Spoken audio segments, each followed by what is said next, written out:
I can't wait to find out. Well, let's get things right underway here. Taking a look at the opening hands, not too shabby. There we see Gadwick, or as we like to call him, Chadwick, the Gadfather.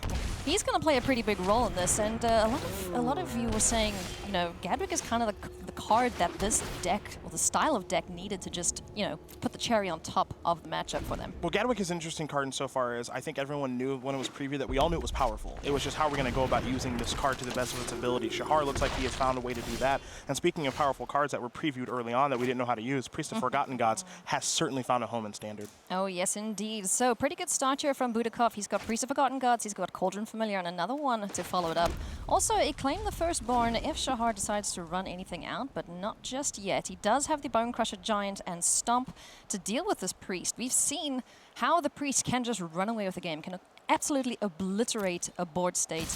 So he's going to have to find a way to get rid of that pretty quickly, and does so indeed with the adventure side of Bone Crusher Giant stomping away on the Priest of Forgotten Gods. Here comes kitty number 2. And that's an important play there from Shahar. It might seem minor, removal spell on a creature, what's the big deal? Well, Shahar is going to be the control deck mostly in this matchup, and the reason why is because the card he's just drawn, and he already has another copy in hand, that's Gadwick. The longer the game goes, the better it's going to be for Shahar, because that means he can play Gadwick for a large amount, draw a bunch of cards, start to dominate the battlefield. So he wants to interact early and often with Stomp, with Scorching Dragonfire, things like that, break up kind of the combo-y things that, that Butakov has going on, and then kind of win the game from there. So keep your life total high so you don't lose to something like Mayhem Devil, sacrificing a ton of stuff. Speaking of Mayhem Devil, the Devil is now in hand for Butakov. He also has Claim the Firstborn, which isn't going to be as effective now that his Priest of Forgotten Gods has been dealt with.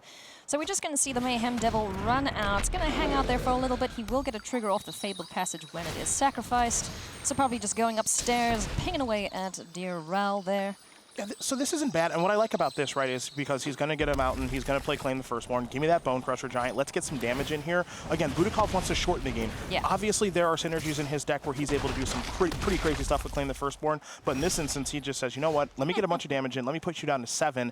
I don't really have a great hand, but that last card, that Castle Lockbane, that's actually pretty nice to have, because if that were any random land, it would be a bummer, but that's one that draws cards, maybe find some ways to get that last 7 points of damage across. Yeah, the castles have really been a great addition for a lot of the decks in Standard.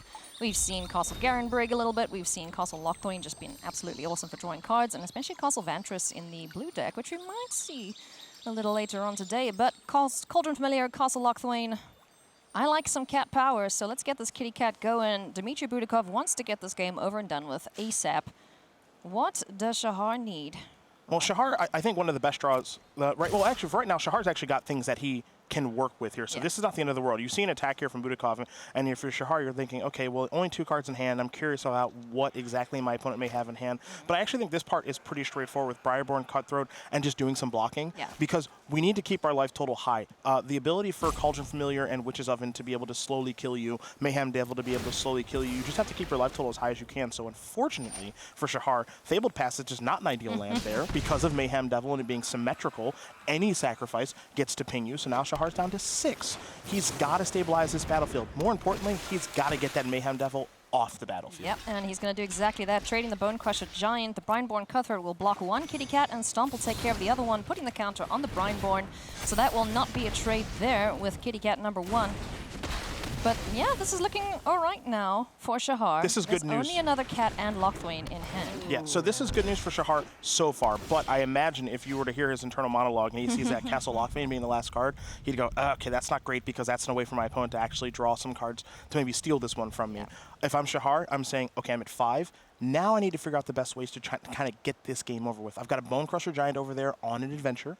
I've got Gadwick that I can't really dump a lot of mana into. I've got Ionize to be able to counter a spell, but you have to remember Ionize is 3 mana. 3 mana countering a 1 mana spell or a 2 mana spell, not ideal. And then I have Negate. So his hand's a little bit weird. I'm sure he would have loved to find land number 5, but for now, he's just going to hang tight, which makes some sense. So Mayhem Devil is the card that Dmitriy Butakov drew, and that's a pretty good Ionized target if you ask me. It's a beautiful Ionized target. So this is part of the reason I think Shahar didn't tap out this turn is he's saying, you know what, I can leave my shields up for maybe another turn and try to counter something if you top deck really well on me. Now, right now, Butakov can't deploy the Mayhem Devil. So now Shahar says, okay, I'll take the opportunity to opt, put a counter on my Merfolk, Take a look at Brazen Borrower. That's not a bad thing to be doing. Of course, he wants to get this game over with as quickly as he can, and this isn't a bad way to start going about doing that by getting the 3-1 flyer in, grow the Cutthroat, and let's do some beatdowns. Yes, indeed. And without the Witch's Oven on the battlefield, this Cauldron Familiar is not as effective or as annoying at blocking as it would like to be, because it's not coming back right now. So Butakov really needs to find a way to get these cats out of the bag, as I would say. And yeah, just getting in for a bunch of damage there, down to 9. Now, this match is a lot closer than it was a few turns ago. Now, this Steam Vents is very interesting because Shahar, obviously, he's at 5. He doesn't want to pay 2 life, but he's going to pay 2 life. Makes a ton of sense. Play Bone Crusher Giant, leave Negate up. Also, the ability to leave Ionize and Negate up as well. Now, 2 Mayhem Devils is a little bit scary, but it's okay. There's no sacrifice effects going on correct. so far. So those Mayhem Devils may be on blocking duty here because Shahar's going to try to get this over with. Now, you look at Shahar's hand, you see the Gadwicks, you see the Ionize, you see the Negate. He was able to get through that turn without dying, so now he's got a little bit of permission in his hand to be able to react to what Butakov has. But it doesn't take Butakov much to be able to steal this game. So if you are Shahar, you want to get this game over with. Temple will show you a Brazen Borrower. Tough calling if you want to leave this on top or bottom, but he quickly leaves it on the top. So you got to think here now. Shahar is in a pretty commanding position, even at 3 life. Granted, Butakov could possibly just end the game out of nowhere if he finds the right top deck. But Brazen Borrower is the only one swinging in for 3 points of damage, now on 6. So this is a very, very close game indeed. Again, what's nice here for Shahar is the fact that he has Ionize and Negate up. Ionize, of course, is going to counter something. Negate can counter a Witch's Oven or something that's peeled. And Butakov just drew a Swamp, and you see the bit of a facial reaction from there in the top left-hand corner. He's not thrilled with that draw step as the 2-time Magic Online Championship Series champion. It's not what you want to draw at all, but you may just drop that down on the battlefield and take a peek with Castle Locktwain. Oh no, another Swamp off the top too. That is not ideal at all. Now the Brazen Borrower. Could he Gadwick, Brazen Borrower, and just be done with this match? There may be a way for him to complete the game this turn. You see Shahar thinking about it a little bit. Of course, you do want to think about things because your opponent does have a card in their hand, so you don't want to just pull the trigger and then lose to something that you probably shouldn't lose to. Gadwick's going to come down. No X is paid, so now you're going to see Petty Theft. Going to bounce something, going to tap something, and Shahar should be able to cross the finish line this turn. And what's interesting about that is that just shows you a little bit of the versatility of Gadwick. We didn't see a big X draw a ton of cards, but you know, just play it, get some stuff out of the way, and cross the finish line. Gadwick is just warming up, so game number 1 goes to 2-time world champion Shahar Shenhar. Let's go sideboard time. What do you do for this? So here we go, taking a look at the sideboard. Shahar bringing in some big flyers. I want to see Embercleave. Go on. Oh, weird. Bring it. You want to see Embercleave, yes. huh? There's not that many. I want it. It's not that much. I've got bad news. Not ideal for this matchup, oh, fine. Unfortunately. Again, Shahar's going to continue to play defense in this matchup and then try to transition very quickly. You saw him actually do that very well in that first game, right? You know, Butakov did some things, got on the battlefield early. Shahar interacted with those things, and then very quickly went to Brazen Borrower, went to the Cutthroat, and went to Bone Crusher Giant. So got the game over with. For Shahar, it's just a case of, all right, survive, kill all your things, and then I can transition to being the beatdown. Yes, kill enough of the things. You don't have to kill them all because those cats are pretty tough to kill all the time. But kill enough things to be able to transition to beatdowns to get the game over with. And one thing you saw in that game as well is just how quickly the Cutthroat grows. Starts as it's just a little 2-1. It's just an itty-bitty. It's not nitty-bitty for very long. Ooh, that was a yikes hand if I've ever seen one. That looks slightly better. Got 2 Brineborns, but nothing else to go with it, and that's an important thing to note. You see the hand there, 2 Briarborns. Those were huge and instrumental in winning that game very quickly, but no interaction. And this duress is going to be the whiff. That's so satisfying. I love that.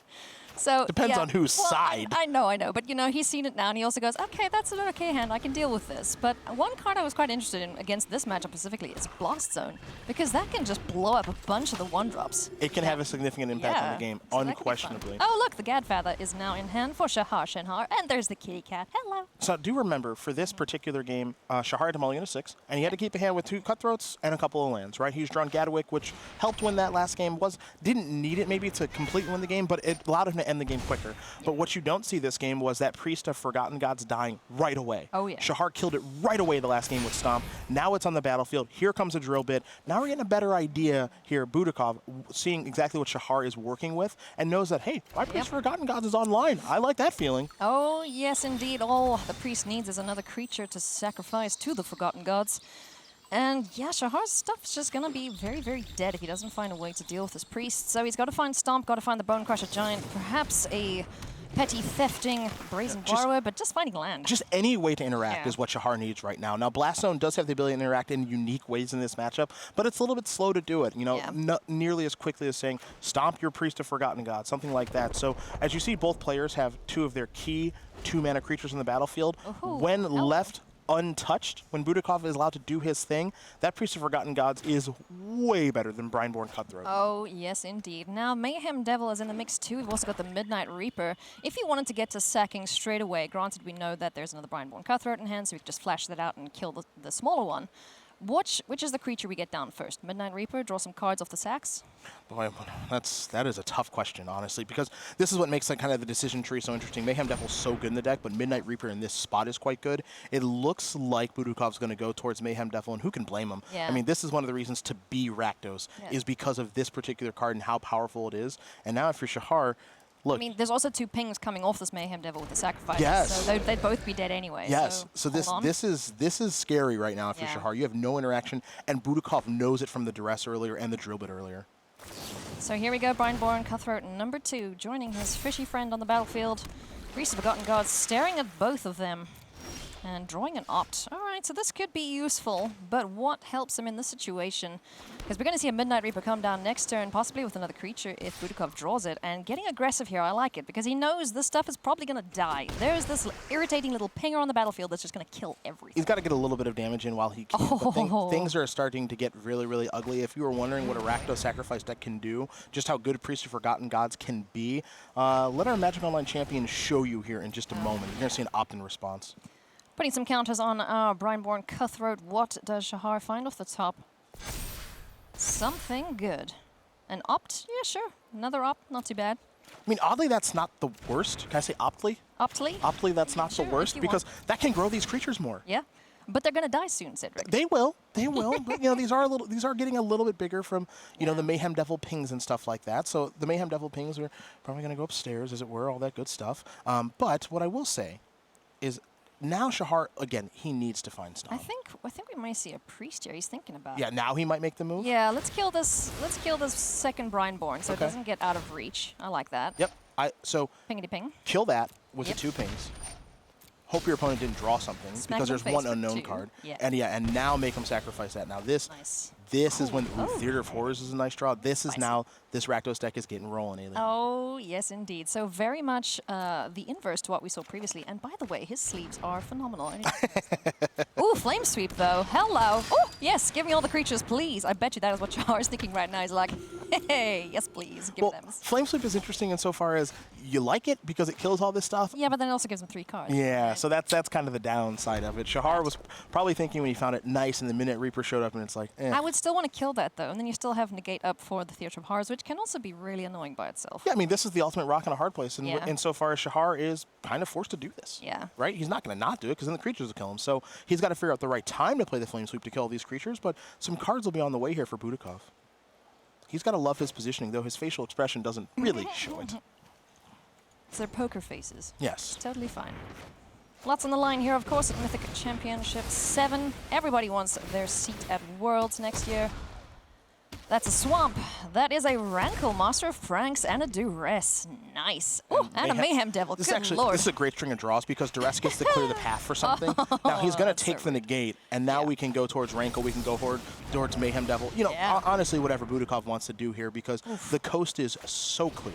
Oh, yes, indeed. The Reaper of Night is just... Midnight Reaper, excuse me. It's just so good at drawing cards. It's crazy. So Rankle, Master of Pranks, swinging in for 3 points of damage in the air.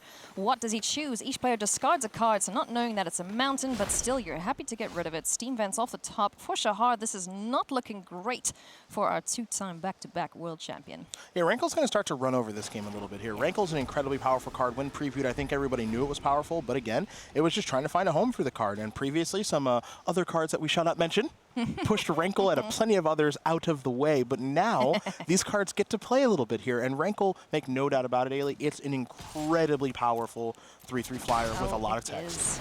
Draws you cards, you got the life total to deal with the pings, it's totally fine, but at this point you don't want to give Shahar any cards in case there may be a nope coming, but there's Theater of Horrors down on the battlefield now. It's going to get to pinging away at Shahar's life total. Blast Zone, putting some counters on. This is all he can do, really, is just try and kill Rankle via the Blast Zone. Yeah, so what's kind of interesting here is that Blast Zone is an answer to some of the problems that currently are happening. So you could certainly make an argument for Blast Zoning away the Theater of Horrors and thinking to yourself, look, I just need to draw like a Scorching Dragonfire or something to kill this Rankle, and then I'm right back in this thing.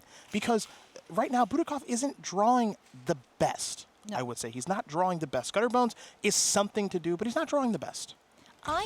Gutterbones and I, we have a tenuous relationship. Because every time I need him, he always shows up late in the game when he's not doing anything for me, really, right? He's just kind of on the battlefield being tapped. Lazy little skeleton friend.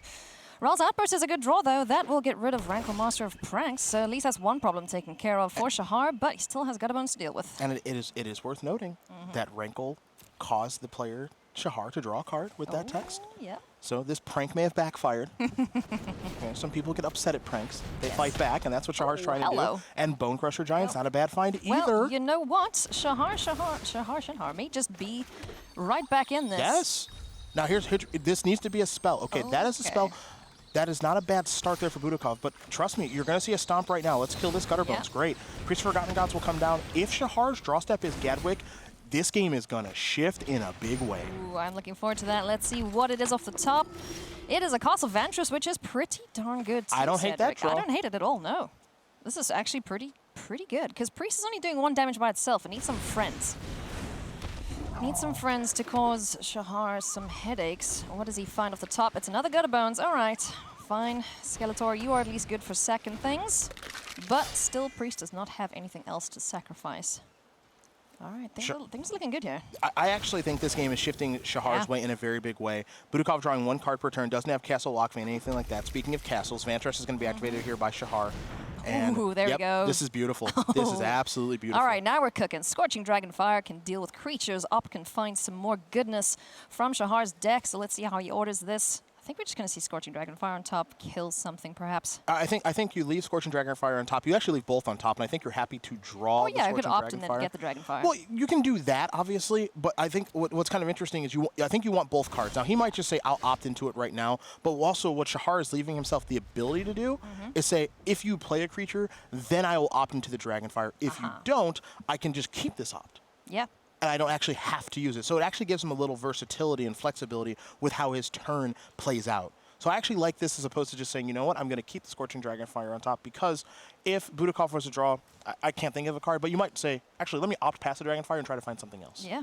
So he's just considering here, does he go for another Castle Vantress Scry, or is he just going to opt straight away, draw the Scorching Dragonfire, and yeah, hope something is decent underneath it. Yeah, so I think we keep here, and then we activate the castle. So this is great. He still kept both cards. He still has both cards. Opt is gone now. Scorching Dragonfire there, and those islands. Bye-bye. See ya. I do like this castle. It just makes your draws so much better. And now, he even has the mana to fire off the Scorching Dragonfire if he wants to, but holding on to it, Steam Vents is the draw. Not great. He needs to find... I want to see Gadwick. Let's see if we can make that happen. So, Shahar, your mission, should you choose to accept it, find Gadwick the Wizened and draw a bunch of cards and show us just exactly why that card is so insanely powerful, please. Is this stream going to self-destruct in 5? No. Okay, good. That's good. It's fine. Please don't. That's good. Okay. Don't do that. Negate? Negate, interesting a little bit insofar as countering Witch's Oven. Yeah. But very few cards, not a ton of spells in Budakov's deck. Claim the Firstborn, Witch's Oven, not ton past that. So I can see putting both those on the bottom. We're still looking for something a little bit juicier than Negate right now for Shahar. I love that he's just holding on to the Scorching Dragonfire. It's like, hold! Well, and the ability to upkeep this castle Vantress activation is nice too. Shahar feels like he's in a pretty powerful position. And that Hellkite's starting to look a little bit nice. Yeah, that's very good at pinging things too. Come here. Oh, this is going to get juicy. So we are getting very much into the mid to late game here. We got an Optus Scorching Dragonfire and a Bone Crusher Giant on one side. It's a bit of a stalemate between these three creatures, and Butakov is drawing lands. He is flooding hard. Unlike the last game, if one of his lands were Castle Lockmate, it would actually probably force Shahar to play the game a little bit differently. But as Butakov continues to draw lands and doesn't have another creature for the Priest of Forgotten Gods, Shahar does not have to interact, which means Shahar can continue to increase the quality of his draw step. It looks like Shahar is going to start interacting now now, and this decision tree has been taken because he knows he has the Hellkite on top. Yeah. So now he can do what he did the last game. It took a little longer to get there, but now it's time to transition. Yeah. Let's get this game over with now. I feel like I'm in control. I'm going to opt. I'm going to keep this dragon. My next draw step is going to be a mystery, but we'll find out that it is another that's Scorching totally- Dragon Fire. that's totally fine. And let's get this game over with. Now, do we haste or do we put a counter on? Question. I like the idea of a +1/+1 counter because we have access to the 4 mana Yeah, to kill straight away, things, yeah. and we can just kind of go from there. And now Shahar, I mean, it's a real stranglehold on the game. Yeah. Of course, the Skargan Hellkite does need that counter on it to be able to activate that ability, so yeah, he's just got the mana up. If any of these pesky little cats come down, he can ping them off straight away. The damage can go face, and now you got to think the game is very much in Shahar Shenhar's control. There's a cat off the top of the library, but little kitty, you need some oven action to be effective, I'm afraid. Now, what's really happened this game is that obviously it's easy to say, well, Butakov flooded out, and that's kind of the narrative of the game. Yeah. Shahar's done a really nice job of kind of stabilizing both games, interacting, and then adjusting. And that's unfortunate for Butakov there, and it's actually Shahar Shenhar. He's the 2-time world champion. With a clean 2-0. Yes, ma'am.